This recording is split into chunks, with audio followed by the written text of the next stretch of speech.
ग्राफिक्सच्या माध्यमातून पाहूयात आरोपींची ओळख परेड कशी झाली। तारीख 24 जानेवारी 2025 पहिली ओळख परेड झाली। पहिल्यांदा सुधीर सांगळे प्रतीक घुलेची ओळख परेड झाली। तर दोन्ही आरोपींचं वय, उंची, चेहरेपट्टी सारखी 12 जण निवडण्यात आले। ते एका महसूल अधिकाऱ्याच्या उपस्थितीमध्ये ही ओळख परेड झाली। ओळख परेड दरम्यान एक पंच नेमण्यात आला। तर ओळख परेड दरम्यान साक्षीदाराला आणण्यात आलं।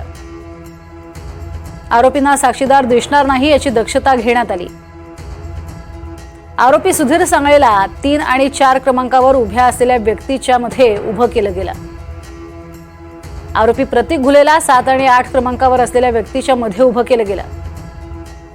तर उभ्या असलेल्या सर्व लोकांमधनं साक्षीदारानं सुधीर सांगळे आणि प्रतीक घुलेला ओळखलं। संतोष देशमुखांचं अपहरण करणाऱ्यांमध्ये सुधीर सांगळे आणि प्रतीक घुले असल्याचं साक्षीदारानं ओळखलं।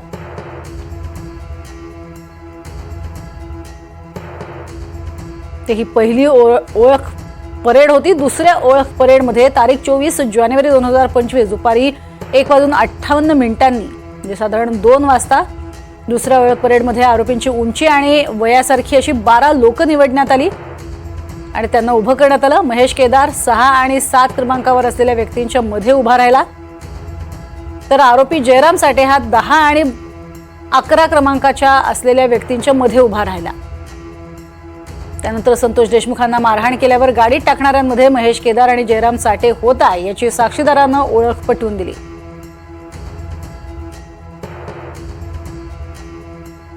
त्यामुळे आरोपींची ही ओळख परेड अतिशय महत्त्वाची ठरली आहे। साक्षीदारांनी या 12 लोकांमधनं बरोबर 4 लोकांना ओळखलंय ज्यांनी अपहरण केलेलं होतं संतोष देशमुख यांचं।